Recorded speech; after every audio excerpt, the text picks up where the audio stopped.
Well, it's Missy time. Hi, Missy. Hi, Missy.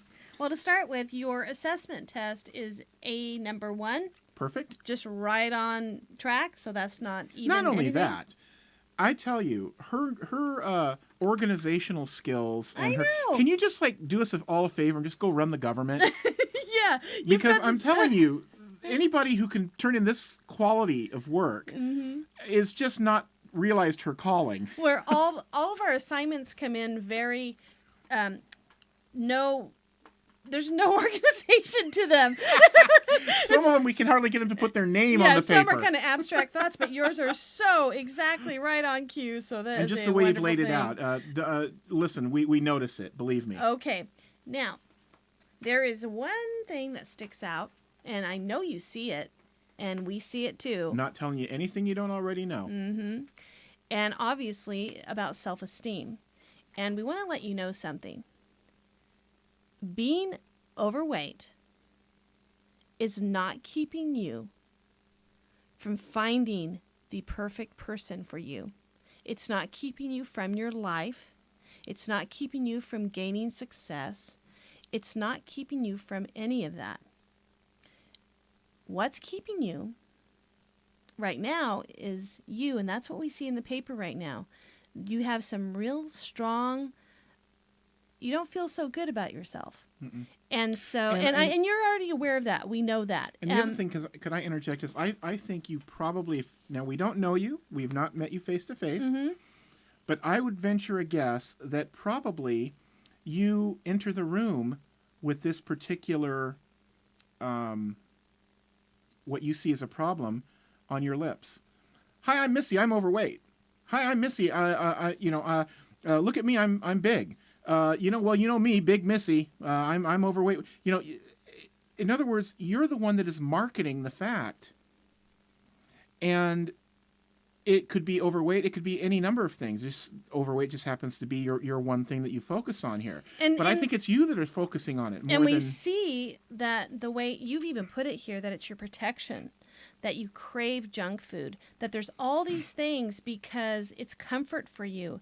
And we've gone down that personal road ourselves. And the other thing is I can speak on it, definitely. Mm-hmm. And I can tell you that it's an experienced thing. I can't sit here and pretend I don't know what you're going through, because I do. Mm-hmm. And I'm going to tell you something. There are certain families that have that genetic thing, if it sounds so easy, that food is the answer for all. Like Missy, when we celebrate something at my house, my mom makes food upon food upon food. It doesn't matter if everybody's trying to watch it. Well, she lays you on your back, grabs a shovel, opens your mouth, and starts But everything is scooping. Everything is about food, and it's all emotional connected. Totally. And when you have figured out that you can, number one, you can visualize yourself in a particular size, in a particular position, in a particular way about yourself, then your cravings are going to back away from you. They will. Now, you have to be willing to let go of it, though. That is the one thing that seems to be the problem with that. Mm-hmm. It's easy to have this wonderful visual of yourself and then turn around and eat a candy bar. Part of every race is you have to start it. Mm-hmm. Okay? You can plan for the race. You can rehearse the race in your mind. You can see yourself running across the finish line and breaking through the finish line tape. Mm-hmm. But at the end of the day, there is the moment of truth. There's the moment where you walk up to the starting line and you say, all right, I'm here to race. Mm-hmm. Until, let the universe know this is what I want. Not out of desperation, not out of, oh, I can't take this anymore, but out of, this is really what I want, universe. I want to be this size.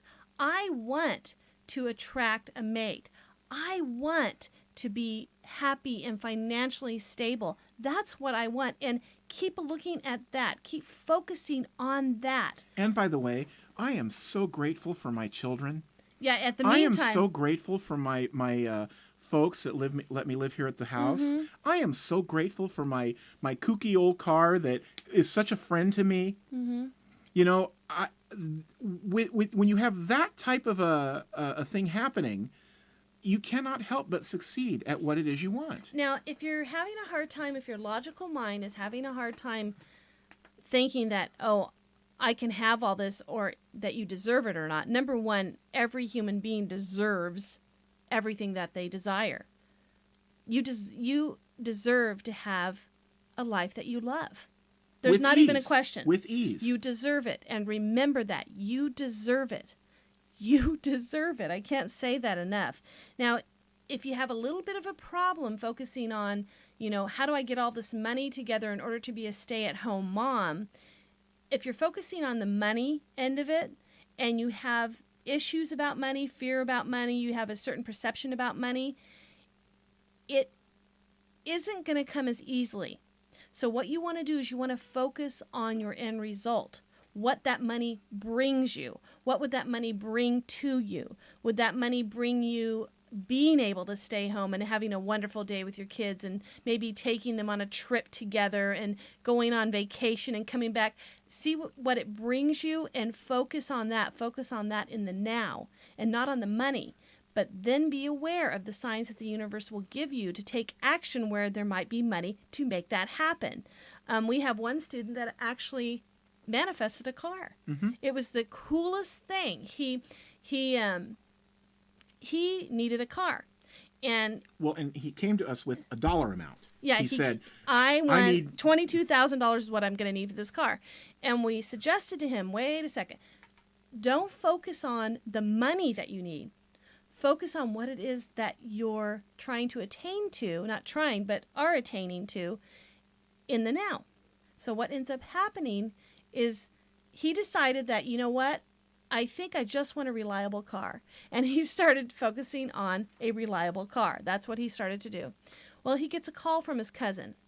And his cousin calls and says, I'm getting a new car. And I love my car, my current car, and I want to keep it in the family. Would you mind? Would you want it?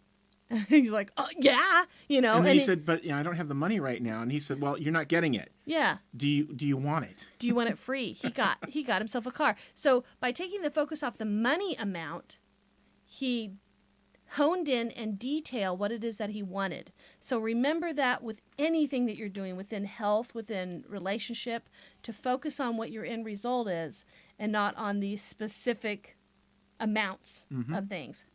So I hope that helps a little there. All right.